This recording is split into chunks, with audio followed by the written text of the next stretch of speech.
Obrigada por seguir este canal. Curta e compartilhe essas palavras para que alcance muitas vidas. Ajude a espalhar o Evangelho verdadeiro. Para você receber nossas mensagens, ative o sininho. Capítulo 5. A jornada da incredulidade para a fé. Quando decidimos sair do nível da carne e da alma, nos sujeitando ao governo do Espírito Santo através da prática da oração em línguas, deixamos de falar a homens e passamos a falar em mistérios com Deus.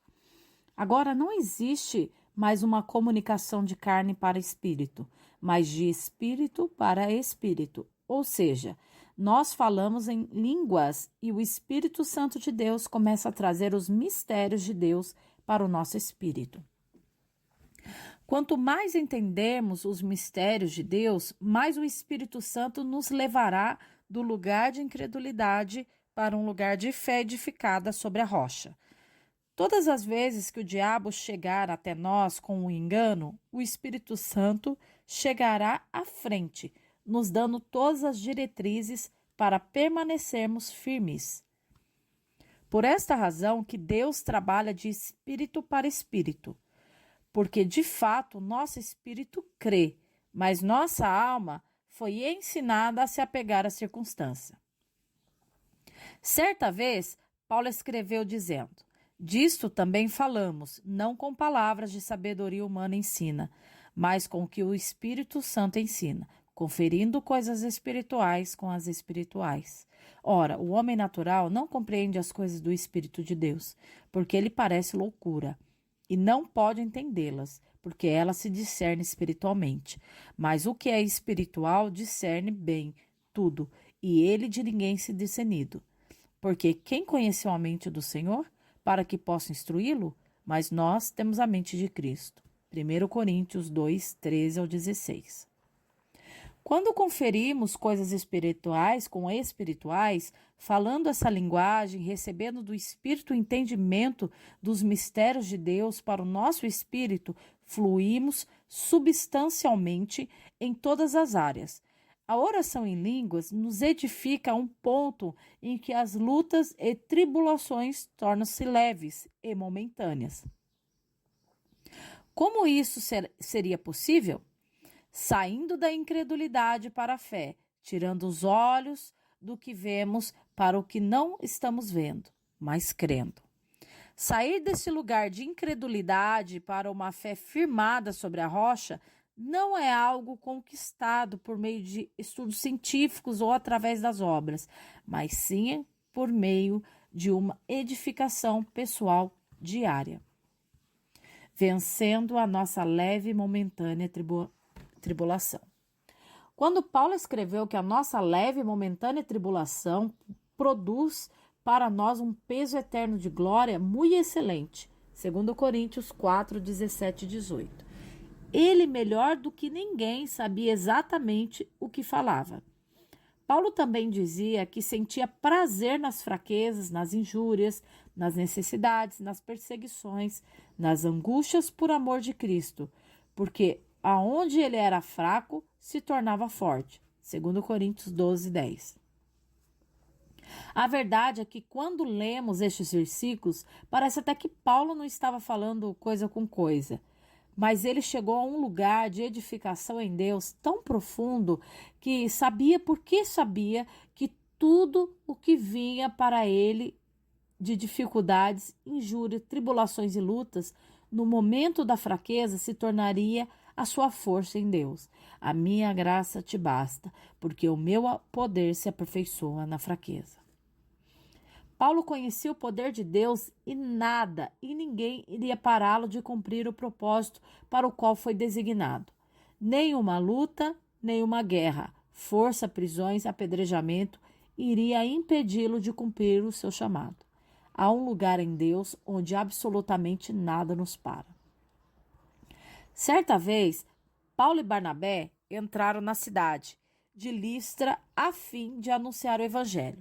Houve um grande alvoroço naquele lugar, porque Paulo havia sido usado para curar um homem leso dos pés. A multidão o idolatrava, querendo oferecer-lhe sacrifícios de animais.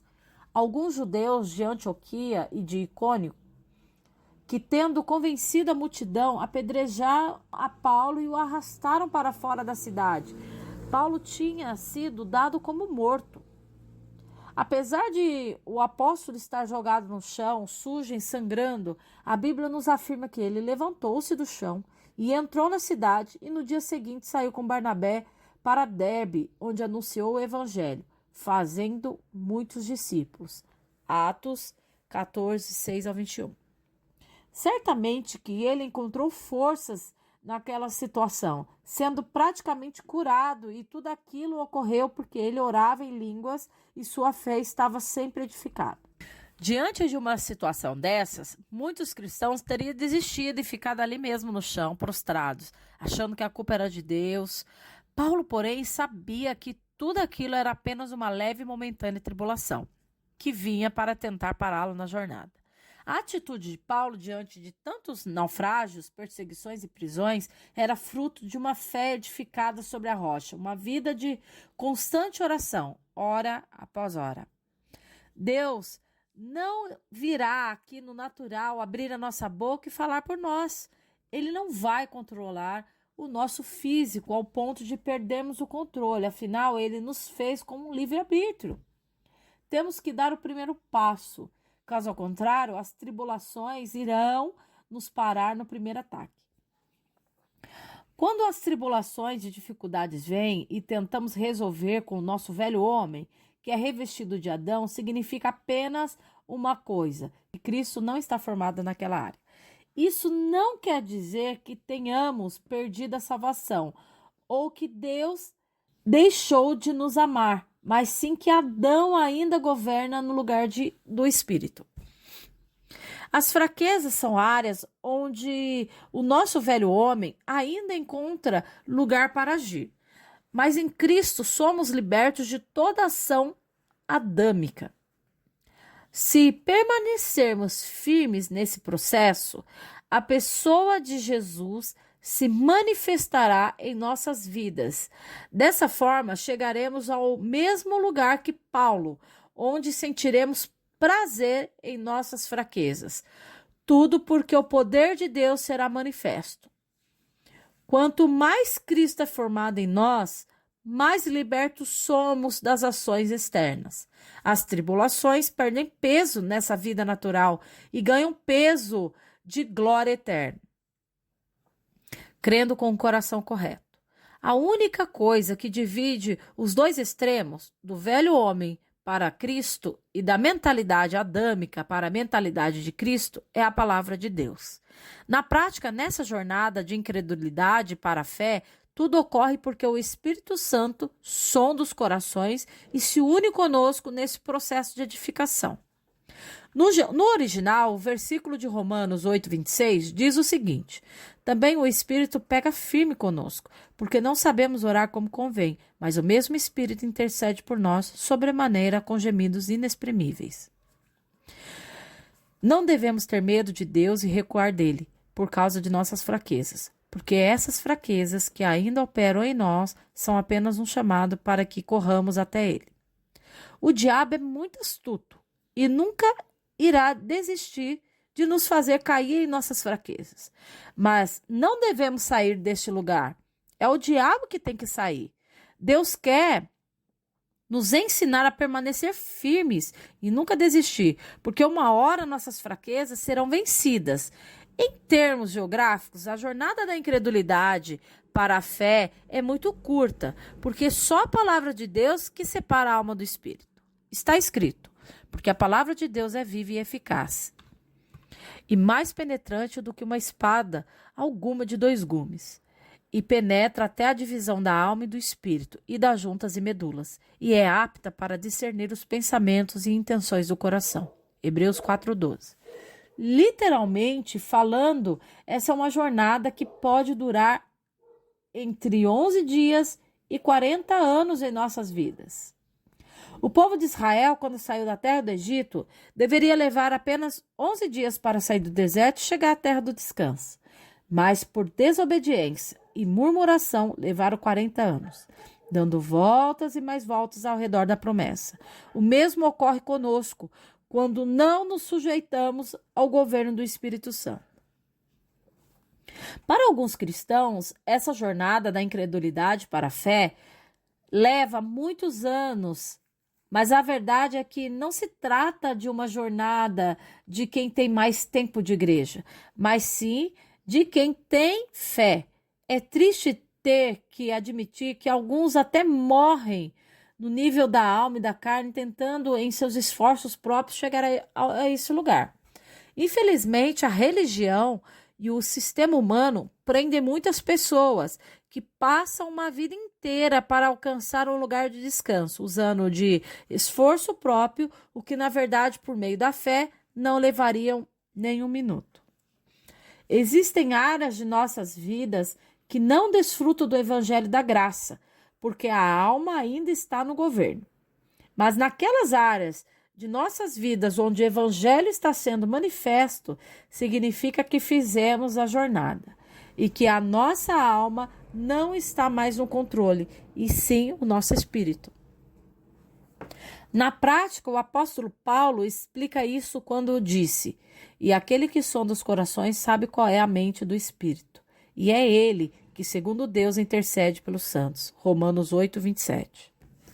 Ou seja, o Espírito Santo sonda o coração do nosso espírito, o coração da nossa alma e o coração da nossa carne. Mas somos nós que decidimos qual coração irá nos comandar nessa jornada. Se o Espírito já sabe tudo ao nosso respeito, por que então ele sonda o nosso coração? A questão é que o Espírito Santo não sonda para ele, mas para mostrar a cada um de nós quem de fato somos. O Espírito Santo quer revelar o coração que temos. Ele quer nos mostrar as doutrinas falsas das quais estamos querendo. Tudo o que o Espírito Santo de Deus quer é que venhamos crer com o coração e com a motivação correta. Por isso que ele nos sonda, justamente para mostrar o que está nos parando ou pode vir a nos parar. Às vezes, pensamos que perdoamos determinada pessoa que nos magoou no passado, porque nem mesmo nos lembramos do que ela fez. Mas a verdade é que somente o Espírito Santo sabe se realmente perdoamos ou não. Em certos momentos, até nos pegamos com o seguinte questionamento: o que está faltando? E por que não sabemos a resposta? Corremos para perguntar ao pastor local sobre como proceder. Infelizmente, existem muitos pastores que acabam criando respostas baseadas apenas na letra. Mas a verdade é que eles não sabem todas as respostas. Por isso, precisamos orar em línguas. Eu, como pastor, não sei todas as respostas e sempre peço às minhas ovelhas que orem em línguas. Posso não saber a saída desse labirinto que você entrou, mas de uma coisa eu sei: o Espírito Santo sabe exatamente onde fica a saída desse lugar. E o meu papel não é dar a você as respostas, mas conduzi-lo àquele que sabe todas as coisas. O processo da edificação na oração em línguas faz com que o Espírito Santo traga à tona o que está em oculto, nos prendendo, nos impedindo de romper naquela área.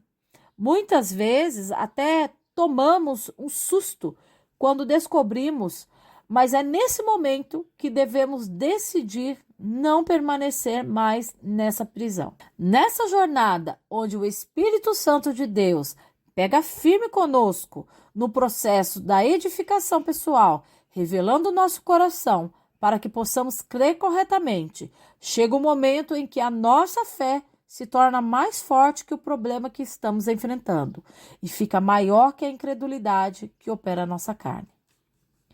É a energia que antes vinha da carne para solucionar os problemas deixará de gerar comportamentos carnais, porque decidimos romper com as ligaduras da impiedade. E nesse momento seremos levados em fé a outras dimensões no espírito e passaremos a viver o que Paulo ensinava, dizendo: já não sou eu quem vivo, mas é Cristo quem vive em mim. Aleluias.